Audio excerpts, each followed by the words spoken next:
Hello and welcome to Diaspora Weekly. My name is Jermaine Nkrumah, and you're watching Diaspora Network Television. And I am delighted to be joined by Dr. Nana Akuto-Asare. Yes, exactly. Very good, good. Yes. Yeah. All right. The significance of this interview has to do with migration of medical practitioners from Ghana. In your case, you may not have been a practitioner yet at the time that you left, but now you're very close to being one. And so I'd like to welcome you to Diaspora Weekly. Thank you very much. It's a pleasure to be uh, here on your Very, channel. very good, very good. Dr. Nana Akuto Asare Osei. Usually I struggle with getting the right forms. Yeah, I mean, yeah, Osei is Dr. Osei is fine. Dr. Osei is fine, okay. Yeah, Osei is fine. Dr. Yes. Osei, tell us about yourself. Usually young doctors, I'm sure you walk into um, a patient's room and they look at your age and they say, you can't possibly be a doctor. Young, tell us about yourself. Yeah, so I'm a Ghanaian trained physician. Mhm, Uh, I schooled in KN mhm. uh, in Kumasi. For right from high school, I went to Accra Academy. And I did graduate in 2020. I attended medical school from 2014 to 2020. And since my graduation, I've actually done housemanship for 2 years. I worked in Confanoche. I practiced medicine in Confanoche for a year and then in Achimota Hospital. And then I'm here to continue my training towards specialist training and eventually become a specialist in internal medicine. And then Okay, hopefully be a cardiologist is what I'm looking forward to. I currently reside here in Dallas, Texas, with my family. Yeah. okay. Um, when you said you went to from high school, you went straight to medical school in Yes. 2014 and you graduated in what? 20. 2020. So that's 6 years. All right. This year. Right off the bat, that gets my attention because over here in the United States, um, students first get their undergraduate degree, which is normally 4 years, and then another 4 years of med school before they're ready to sit for the board exam, right? So in Yes. America, they do 8 years, but in Ghana, you do 6 years. And yet, when you finish with that and came here to United States, have you sat the board exam here in the United States? Yeah, I've taken all the board exams and I've successfully passed it. You've Everyone. successfully passed them. Yes. And so 6 years of med school Yes. equipped you to pass the board exam here in the United States that it takes ordinary med school students 8 years to complete. Is that No, correct? that is not exactly. Okay. So med school here is 4 years. The Mhm. undergrad has nothing to do with med school. Undergrad you do biochemistry or pre-medical sciences. You take English, maths, and all. So it doesn't really uh, translate to what you're going to be actually doing in med school. In med school, you do med school courses, anatomy, physiology, biochemistry, and then the clinical aspects, ops and gynae. So we spend more time doing medicine than our counterparts here in the US. They spend only 4 years in med school, while Where you spent 6 years. we spend 6 years But doing the med school. fact of the matter is, you can get to med school straight from high school. Exactly, which is the British curriculum, the British system, where we can transition straight from high school to medical Yeah. school. So my point is, I have two children. One lives in United States. The other lives in Ghana. They're twins. Okay, and I send them both the same age. They complete high school the same age. But the one Mm-hmm. in Ghana gets to go to med school straight away for 6 years. And the other Yes. one who lives in America has to go through undergrad for 4 years before admitted to med school for another 4 years. But then you have 6 years, he has 8 years, and you guys converge to sit the board exam and both of you pass. The reality is that it took you 6 years from high school to position you to pass the board exam, whereas it took him 8 years. That's the point I'm trying to get to, right? Right. Okay. Well, yes. Yeah. Yeah. So why do you think that is? Do you feel like either those in the United States it's a waste of 2 years, or those in Ghana it's a shortcut of 2 years? Which is which? Well, I'll say it's a shortcut for us. Definitely, it is a It's a shortcut shortcut for. for us. Yeah.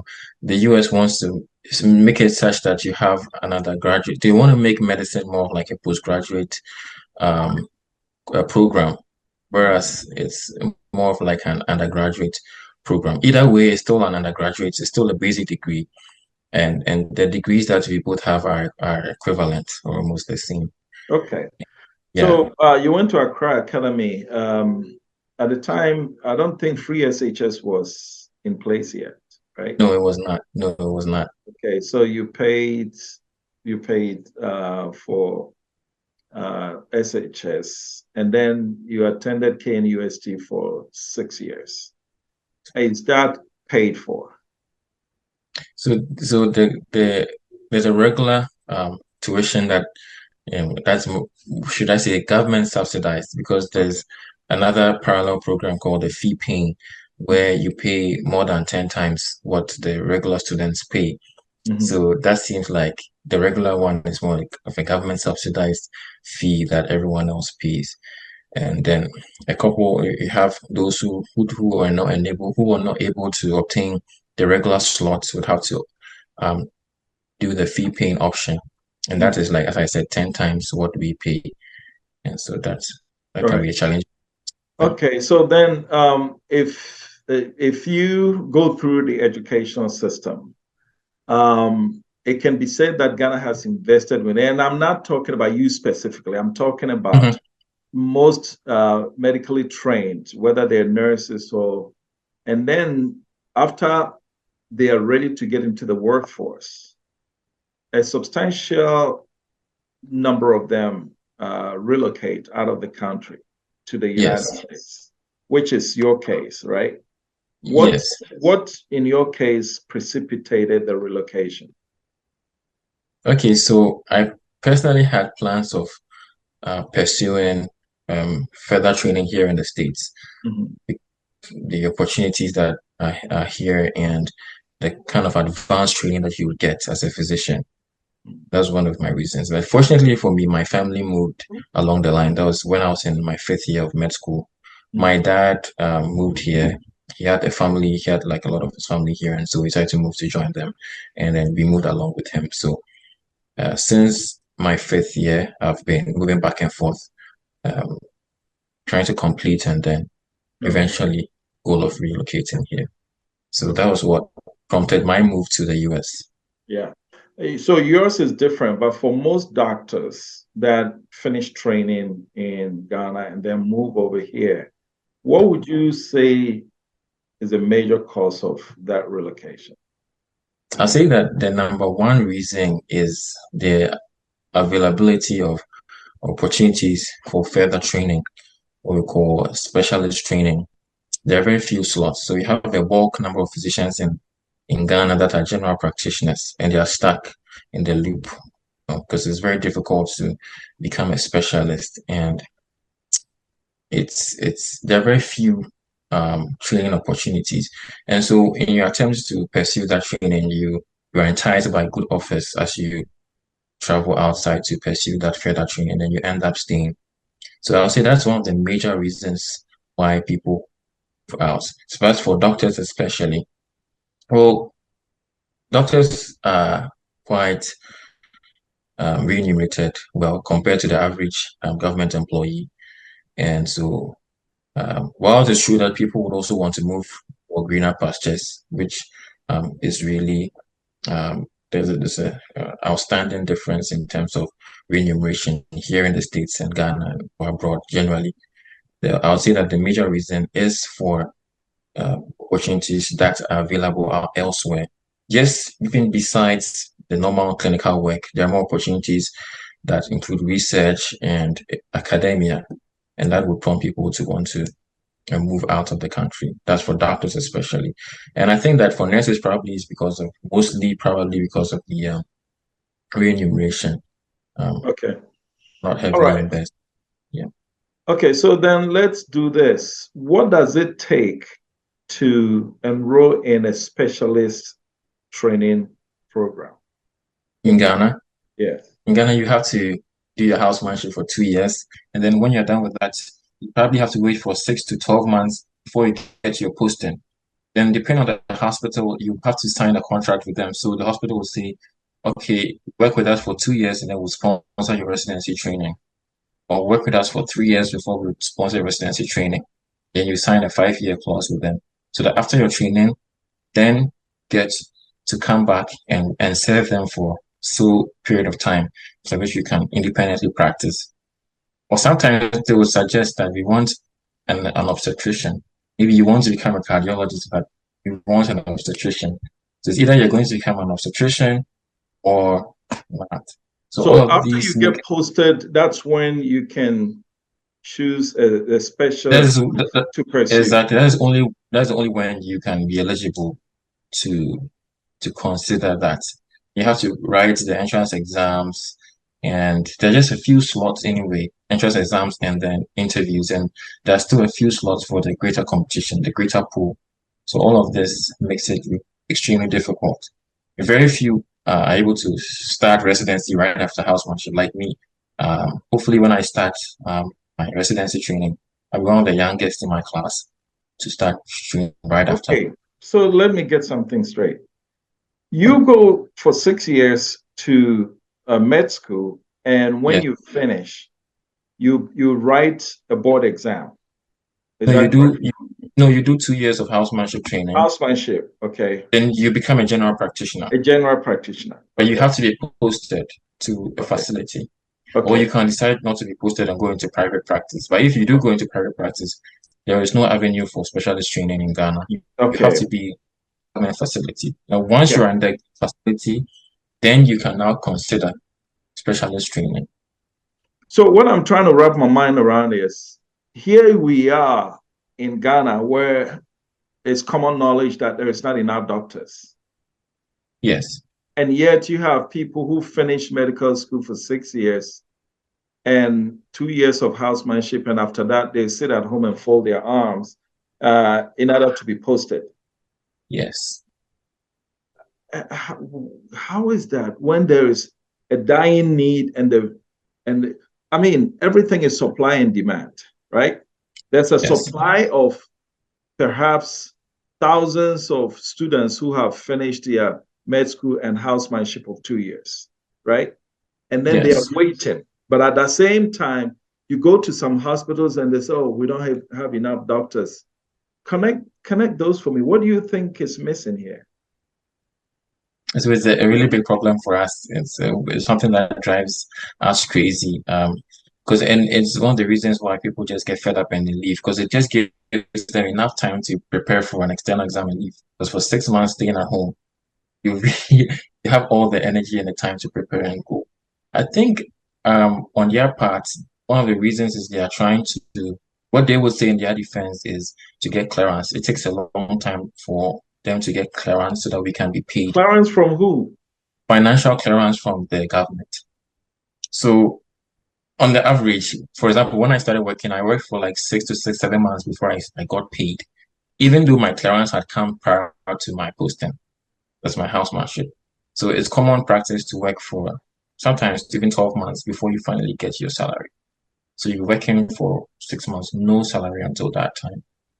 Okay. And So the process is, I can see the process is bad. You have a group of people waiting and there's a need at the hospitals, but the process is what takes long for them to get posted there. All right. the process is not okay. You need the clearance and Yeah. it's really waiting for us.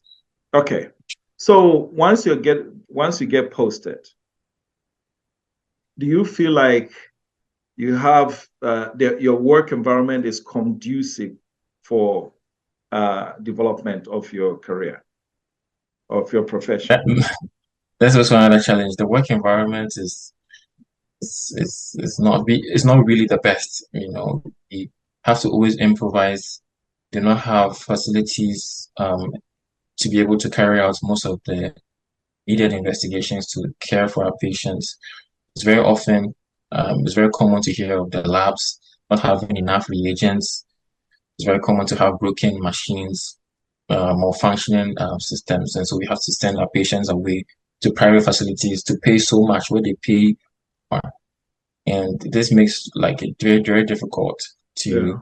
decision quickly, especially if the patient comes in with a stroke, you want to make a decision quickly. CT scan, you have very few CT scans in the region. Okay. And You often hear jokes about um, students, pupils, learning how to use a computer on the blackboard, right? Which is a joke.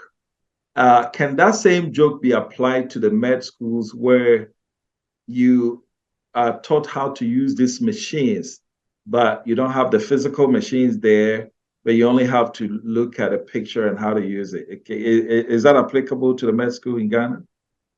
sadly, sometimes you start working, like put the books aside, this is different. This is the ground. And you have to do things a bit different from what you actually have been taught in terms of getting things is done exactly. And that is the bitter reality, the harsh reality that we are exposed to once we start practicing. So Okay, yes, so in the med school, a lot of the equipment that you would later work with, do you get to practice hands-on on them at the med school, or you actually get to practice use those machines the first time you're posted?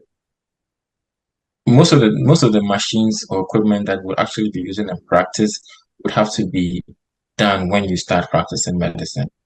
Don't So you don't have those equipment at the med school. In med school is mostly focused with your clinical exams and your interaction with patients. They are Hmm. not really taught how to manipulate equipment. The bulk of medicine does not really focus on use of complicated equipment. Basic tools that's like the BP monitors or how to put an EKG monitor on a patient. These are basic things that we learn, but this is not training is not heavily focused on equipment in managing patients. These are soft skills or hard skills that we learn as we practice medicine. And as physicians, we don't really use equipment much in our practice per se. So med And school, med school is. Are you saying that med school is purely theoretical? so we do like clinical work with patients. So examining patients, taking histories from patients, learning how to interact well and extracting information and learning how to observe patients Hmm. and examining them in a way that can reveal a lot. Then we Hmm. learn the investigations that we need to order to be able to do that.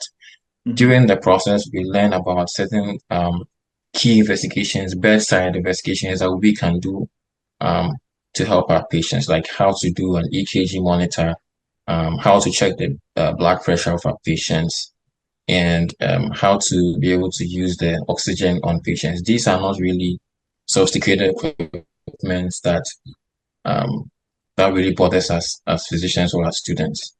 So when it comes to the complicated use of machines, these are more like advanced, and this you get to learn depending on the area of field that you move during your practice of medicine. Generally, that's how it is. Okay. All right. So what if Well, you the have only to go ahead? the only thing is that some of these basic equipment might not even be available when you are posted. Some of the regions are so deprived. In fact, I worked in an institution like a high institution where we did not even the whole emergency room did not have an oxygen a pulse oximeter. That's like a basic um, equipment to assess the oxygen status of a Mhm. patient. And the whole emergency room did not have one. Either it gets stolen or it gets broken, and there's no one who's there to make sure it's replaced or it's available for care of patients. So these are the things that really How does bothersome. that make you feel as a doctor, as a physician? It's really sad, and you come out of med school very enthusiastic about saving lives and making a difference, and you realize that there's very little you can do in practice to help the patients due to the harsh environmental conditions and due to the severe apathy that we have in the system. And that makes you really feel disappointed as a physician, and that's where the status quo, everyone does things like with very little urgency.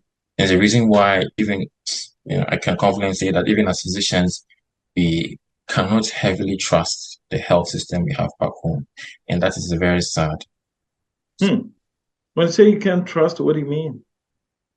I mean, you would not comfortably um walk into any healthcare facility and then trust that you'll be absolutely taken care of, especially even when you have a relative who's being rushed for a procedure or for an emergency is rushed to the emergency department. You have to always follow up to make sure that the right thing is done and that she's been well taken care of.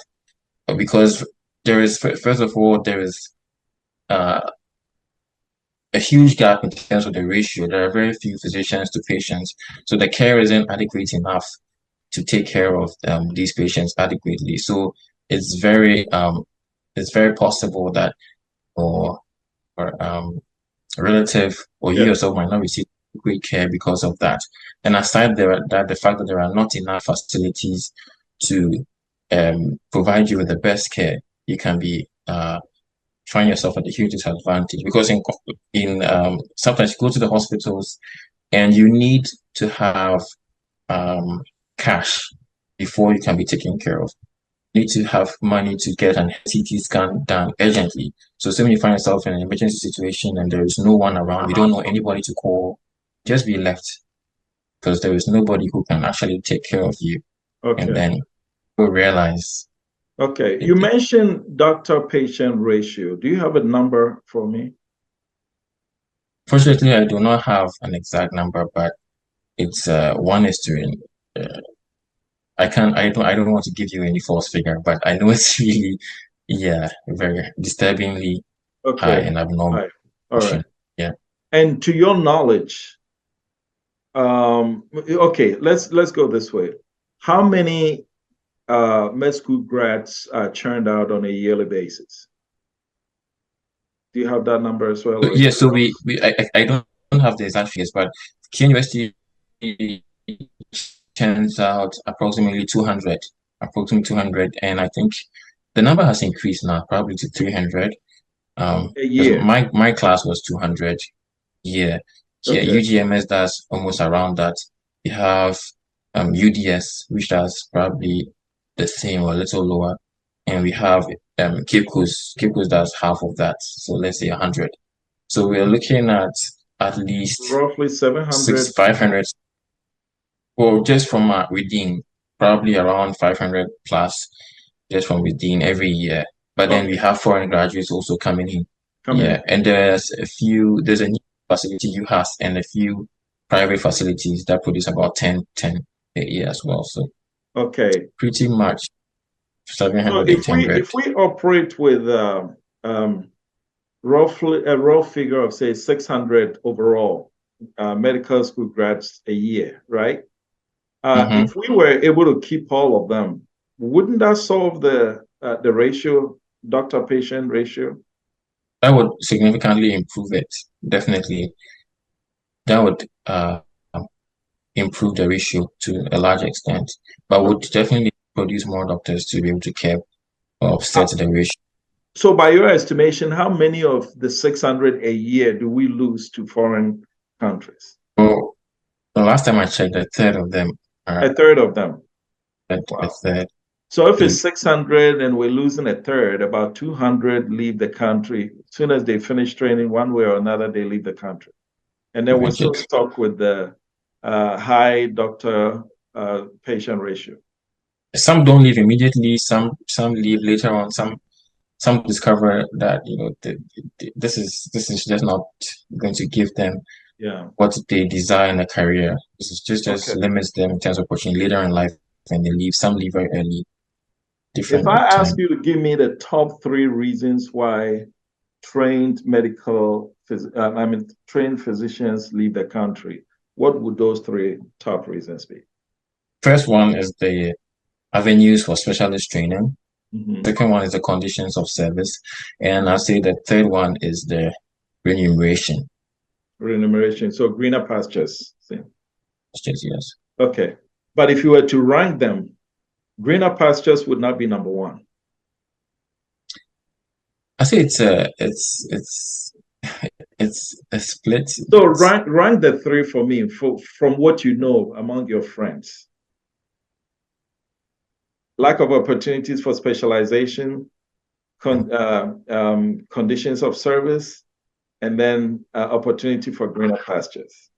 Okay, Based on so what you know, yeah, uh-huh. uh-huh. Yeah, That's so based on what you know from your friends and my everything. cohorts, for my Yeah. cohorts, yes, for Mm-hmm. my cohorts. The reason why I say that it's not easy like transitioning out. Even though people might really want to have greener pastures, working hard for it is not so easy. So you need like a stronger willpower just beyond the desire for greener pastures to actually move. That's what I can say from experience. So most people would say they would love to have like the experience to make more money, but they just do not have that zeal and motivation to put in the work to eventually make it. Passing the board exams, like it's not a joke.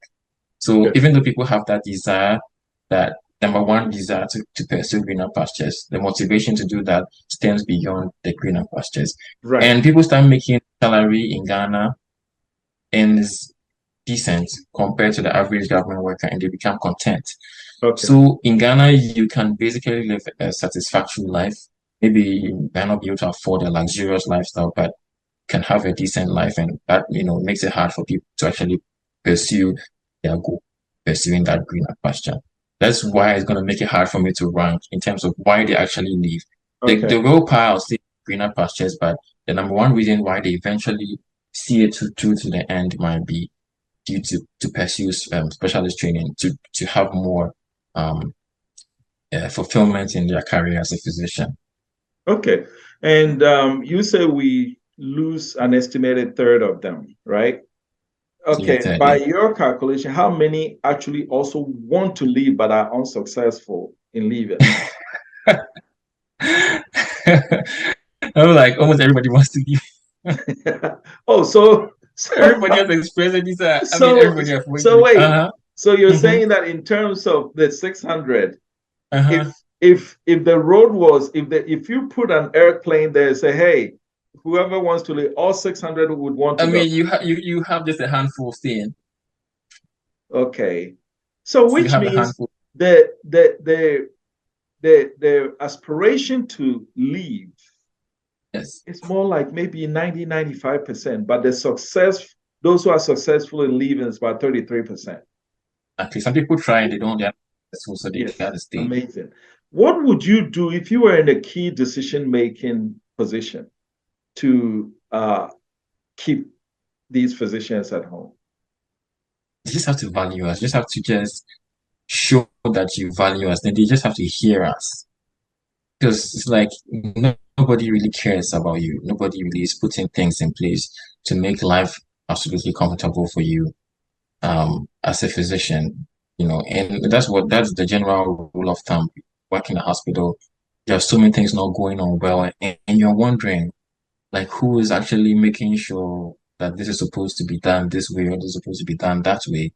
And you start working and you're not even getting paid for like another 7 months. And you're gonna struggle throughout this time as a physician. And everyone is looking up to you because they know that you are And now a if you're a physician. doctor, there's a certain expectation of living standard that comes with it. Exactly, And exactly. And you can't you're not paid for 7 months. do Interest. 7 months. And it's like and it's been accepted as a norm. And this really drives us really crazy. There's no explanation. Um they will literally say beg to get your salary. You have to keep on going back and forth, seeing go to this place, go to that place, and even getting your benefits. And this really just makes it look like no one really cares, especially even when you have to even stay home for like 6 to 12 months. I know people staying who have stayed home for more than 12 months after the housemanship training, Before just so they're they can get posted. it. So wait, so you finish, you graduate, hey, you threw your I go through the graduation ceremony and you're pumped up, and then reality hits. Are you posted to your housemanships right away after Yeah, graduation? that one isn't really much of a Okay, hassle. good. So then housemanship right away, 2 years. And when you finish, yeah, now I'm ready to earn some money. And then you're forced to sit down at home and fold your arms and wait for the phone call to happen. For some time, 6 to 12 months approximately. Okay. And then after that 6 to 12 months, when the phone finally rings and they say, hey, we're posting you to, great. You pack up your bag, you go and you start working. And then you have to wait another how many months to get your first paycheck? Yes, so the same 6 to 12 months. Wow. This So is very now I see why you said you don't feel valued. yes. You know, And meanwhile, you're getting text messages and images from your friend whom you graduated with, who is now practicing somewhere in UK or in United States, and you see the nice photos. Why wouldn't anybody want to go also? obviously, because you can, it's the path is just clear. It's you just have to follow the steps and Yeah. you'll be there. You'll be a specialist in no time. And as I said, if I, start residency soon, Mhm. one of the youngest in my class to ever start specialist training, probably will take them 2 or 3 more years later on, by which time I'd have been a specialist. You And that's know, I'm going to how it is. expand this conversation a little bit. As much as I empathize with the plight of doctors who are trained in everything, the Yeah. reality is that Ghana, it's not as if we have a lot of money to go around. The Mm. frustration that you're expressing, I'm sure nurses express similar frustration, teachers express a similar frustration. And then if you're the minister of finance, where you're trying to decide where to allocate funds and everything, you have interest pulling you from all kinds of directions. Do you think the government is trying its best, or you think it can do better when it comes to keeping doctors at home? I think that they can do better with that to to keep us, like there's no solid plan to keep us. So this has been a problem for how many years now? And this the issue of brain drain has rather been on a rise. Mhm. For me, I personally think that they save money with losing more doctors. They save money. Losing doctors. How so? They don't get to, have a high budget, when it comes to paying doctors because once you have more doctors in the system, you have to pay them more. You have to increase the expenditure on paying doctors, and it's for this reason that it takes a long time for us to get the clearance, and they need to spend more money to pay specialists. So if they, well, that's a personal opinion. If the numbers are low enough, they wouldn't have to spend so much paying doctors, and then they can save on the budget. As unfortunate as this might sound, it may not be too far from the truth, even though you're saying that that's your opinion and everything. But the payroll for government appointed doctors can be pretty hefty on the national budget. Budget, yes. So I mean, because this has been a problem for a long time now, and the issue is what has been done. You're right. Right. See, So now let's shift to those who finally make it overseas. hmm What percentage of you do you think that now, when you get here and you've gotten your specialization and you've practiced for a little bit, what percentage do you think truly wants to go back home to contribute, be it in private practice or otherwise? Well, I've worked with a couple of doctors here in the US, and they all seem to express interest in returning. but there's always a block, a stumbling block. There's also a lot of bureaucracies in allowing you to easily, smoothly transition, even though you are here to help. And that's really another interesting uh, dimension to this whole story. You have a situation where you have a great need for physicians. You have physicians who are volunteering to come into the system, and then yes, the system is making it hard for them to enter. It doesn't make any sense to me. What are some of the constraints? What are some of the roadblocks? In terms of these physicians getting them to give them the license to practice. From what I've heard from the physicians I've spoken to, it was Mhm. always a challenge with easily giving them that license to practice. Practice. Okay. They, I can see how every country must have its licensing procedure because you cannot have someone from Turkey or Colombia say, "Hey, I'm a doctor. I come here." Of course, you have to test them to make sure that they meet the minimum standard before you give them license. And that also applies to the Asarakutos of the world coming back, right? I get that. But in your particular case, where you schooled in KNUST, did your housemanship, and now you've come here to further your education, right? When yeah, you come back, it seemed to me that you have already cleared the minimum standard to be licensed before you even left. So why for would me, anybody put constraints in your path in giving you license to operate? yeah. So you I left as a general practitioner. I mean, for me, it's going to be relatively easier because I already obtained a license before leaving. Before you leave? And however, I still left as a general practitioner. And Okay, I'm returned as a specialist. So I'll have to be certified as a specialist if I want to okay, practice as a specialist. okay. All right. So there's Ghana Physicians and Surgeons Foundation of North America. Are you familiar with? Yeah, I'm a part of that. You're a member. Okay. What is the conversation like when in terms of people looking to return? I have not known the exact figures, Okay. but I do know that they do organize a lot of outreaches. Okay. I'm a new member, so I'm now familiarizing myself with the Okay. activity and everything that the roles that they play. But I do know that there's a lot of interest when it comes to outreaches in Ghana to Okay. volunteer and donate a lot of stuff to make an impact in the Ghanaian community. So would Dr. Nana Akoto Asare say return home to practice? Yeah, I look forward to eventually in getting the necessary training, the necessary skills, and the necessary um, experience and resources. Definitely, I mean, I'd love to uh, do something later on to Okay. improve.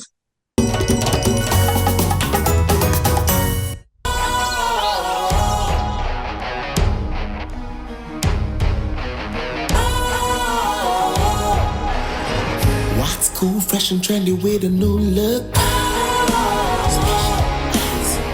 Makes you feel real good, that refreshing vibe. Satisfies you right just the way you like. Do you know? Do you know? Do you know? Ain't gotta do it alone. Specialized makes you flow. Anytime, anywhere. Specialized, feel different. Always think specialized. Special ice, natural mineral water. Feel different. Think special. This advertisement has been vetted and approved by the FDA. Would Question one. love to make an Question impact. one Yeah. on that is the same thing that all of us said when we first got here. We're coming to school and then we'll leave in a few, and then before you know it, you've clocked 30 years and some gray hair Mhm. has started popping up. Yeah. How are you so sure that's not going to happen to you? Well, so I I want to become a cardiologist eventually, and eventually an interventional cardiologist. And there are very few interventional. As it stands now, I don't know of any interventional cardiologists in Ghana. Okay. Right, so there is a huge demand for interventional cardiologists. So it will be really like fulfilling, and it will be an experience for me to be one of the pioneers of interventional cardiology in Ghana. So it's Good. a green, So in and that that case, when you come, you're not coming to work in the public sector and wait for your paycheck. You're coming to practice privately. Is that correct? exactly, Okay. exactly, yeah, All right. exactly. The second thing too is the pressure that's on one, the lifestyle of a doctor. It's at a certain level, which you need the revenue to support it. And then in your case, it'll be a double whammy because you're a returning practicing physician from United States. You are a quote unquote burger. You know what I say? Oh, burger, right? Yeah, So yes. you're a burger doctor. Mm-hmm. That has its own level of this thing. How long do you think it'll take you to be ready to meet those expectations? I I can't really say concretely now, um, but I'm looking at say within a decade. Okay, Give up. I know that practicing here as a specialist can be really rewarding, and so with a lot of practice, I mean, with a lot of plans, with good planning, and well thought out ways of executing that, you should be able to achieve that goal. I mean, if that's really what you want to put your mind to. And I have mentors that cardiologist mentors that I look forward to working with, as well as other Ghanaians that have also expressed interest in return, and so we can do that in record time. good, good, good. And what would you say to those? There are two groups that I want you to speak to in our final moments. Okay. Right. Group number one is those that came after you who are looking to also exit, leave Ghana. What would you say to them? I mean, I'll say that you should really have like a good motivation for leaving. You should really know what you want to achieve. Because some people come here and they're frustrated and they say all sorts of things about living outside or practicing outside. Some people come here and they don't even get to eventually practice. So you need to assess your motivation and really why you want to, make that move. And if you have a strong willpower for that and you really want to make a significant improvement to yourself as well as to others and make an impact, then I'll encourage you to go for it. Why would anybody with your type of background come here and not able to practice?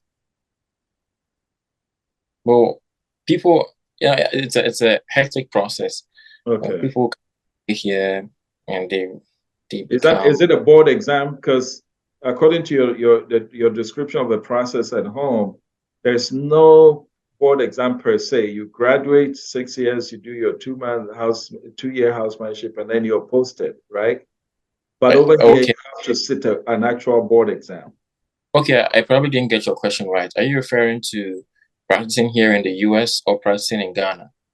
No, those who want to leave and come to the United States. You said some of Yes, them get here and not even get to practice, right? yes, And I'm yes. saying that what are some of the preventative factors I from mean, practicing? yeah, I mean, they eventually come here to take the final exams. Some of the exams, like the step 3, you need to be here to take the exam, and then they remain here doing other things on the side. Some also do like a master's whilst trying to transition into the system. Some get content, and maybe because on the first try they're unable to get in, maybe with very low test scores or other stumbling blocks, they lose their motivation and willpower, and then they just give up and they do other things. We have quite a number of Okay. quite physicians, Ghanaian trained physicians who come here and they have to find other things to do because they would rather be here and do something else than go back and practice medicine. Okay. And then the next group I want you to speak to are the decision makers who can possibly make it easier for Ghana to keep her trained doctors. What would you say to them? I'll say that they should really consider it as one of the important aspects of their policies. Quite frankly, I'll say that Ghanaians don't really pay attention to health. They do not really care so much about health. And so the government isn't really pressured to really look at health into a deeper level. If you ask the community, what do you really want? Rarely would a community mention a hospital. They'll mention roads or they'll mention something else. So they did not see just how important health insurance is, how important availability of medications are in the hospital facilities and everything to make life better for everyone, both doctors and patients. And so I think this is something they have to really consider and pay attention to. And if they actually do that, they will be forced to make necessary changes. I think that there's just a lot of apathy. It's not like they do not really know what to do. It's like nobody really is caring to pay attention to that area. And I think that is a major problem. So I would just say they should actually pay attention to the health. So you're saying the citizens' lackadaisical attitude towards health does not put enough pressure on the decision makers to make things right for the doctors. Exactly. It's just the doctors fighting, and it looks like the doctors are just complaining, being unreasonable, or being greedy. But truth being told, it goes way beyond that. I mean, there are so many instances where we pay the bills of our patients, we pay for investigations, because we really care, we want to do something, but there's just so much we can't do. Patients don't even come back for checkups whenever we tell them to. So wow. It's an interesting situation where the society in general doesn't seem to pay attention. Then I'll have to add a third group of people that you need to speak to, which is the citizen. If they don't take their health seriously, and now you have life expectancy in Ghana, I don't know, somewhere around 64 years old, whereas back in the United States, it's about 76 years old. Is there a connection there between how people view their health and life expectancy? Yes, dramatically. People, I've had patients that have had a first episode of stroke because they were not compliant on their medication, BP or diabetic medications. Mm-hmm. Then they recover. Then they go back to being non-compliant. Then they have another stroke. Then they get better. Why would anybody do that? Yes, you have patients that stubborn in Ghana who do that. And it's and they give so many reasons. You tell a patient that your condition is critical, we need to admit you, and they'll be begging you. They'll be literally begging you not to admit them. Admit.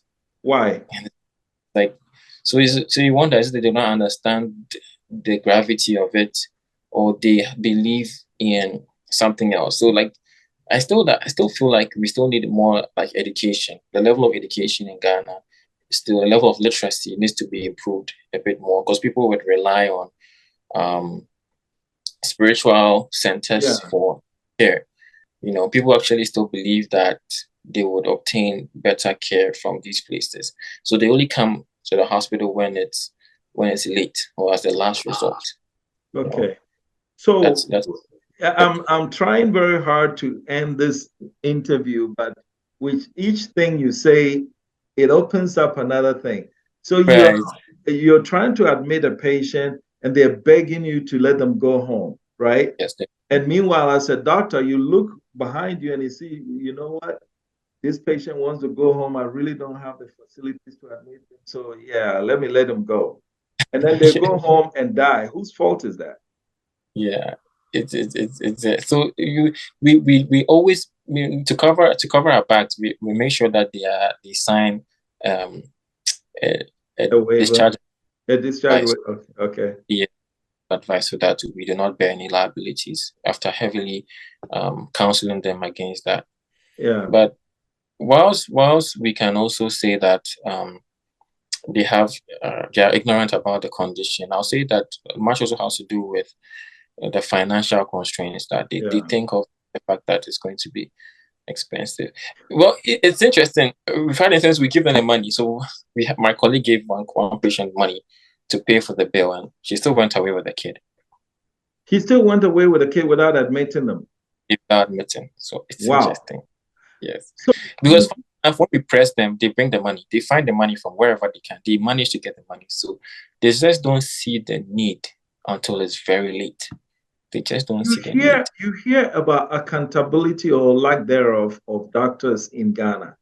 That over here in the United States, if you're a doctor and you keep losing patients, there's statistics to show that, hey, this doctor, he loses 20% of his patients to death. So that will affect your business and that has its own ramification. Do we have stuff like that in Ghana? Well, I would say that there is a system like that in Ghana, but the level of implementation might be different, Okay. because we do have situations where physicians have been licenses have been suspended due to poor due to malpractices, but you don't hear that often, and But do you have a well-kept set of statistics for doctors and how many patients they see and how many of them they lose? yeah, every hospital has a mortality rate. We do have mortality rate, Okay. and For doctors. yeah, for doctors and Okay. for the department as well. So it starts from a department level, and then the department level have to break down which team saw that. But as I'm saying, the degree to which these statistics are used, a difference is also another question. Because So those mortality rates statistics, is it only in the government hospitals or does it extend to private practice as well? I should think that it extends to private practice as Okay. well. Yeah, Because recently there's a doctor in Navrongo or thereabouts where the story of a doctor who killed his patient out of annoyance because the patient was not responding to treatment. Did you hear about that? No, I did not hear about that. That is That really was a upsetting. news report, so I don't know the veracity of it, but But I'm sure there are doctors who just basically, without the hammer on their head, to sanction them when malpractice happens.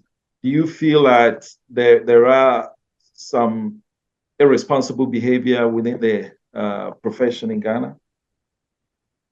I'll say that, yeah, I mean, there's irresponsible behavior everywhere. I mean, but it's just that the level of scrutiny, that's what makes a difference.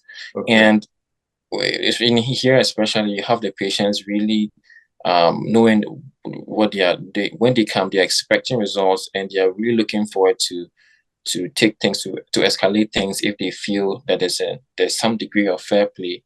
Whereas in Ghana, there is nothing like that. Patients, for whether ignorance or that, there's just no desire to question physicians Yeah. and look at that to hold them more accountable. Because the best person to hold the physician accountable is the patient himself, not yes, because an external body cannot monitor every single activity of you as a physician. You have to report it, and then an investigation has to be done. If no report has been made, and no investigation can. In the time that you were there, housemanship and all, did you ever hear of a patient suing a doctor for malpractice? I never heard of any patient suing a physician. But I hear that's becoming a thing now. But very few people actually take doctors on. Okay. Dr. Nana Akutuasaro say, thank you so much for your insights, and I wish you nothing but the best of luck in your endeavors here in the United States. And I will personally hold you to your promise to return home at some point to contribute. I can be sure of that. Okay. Yeah. All right. It's been a pleasure being here, and I've had a great time All right. speaking. Thank you very much for your time. Thanks for your time. This has been Diaspora Weekly. My name is Jermaine Nkrumah. Thanks for watching.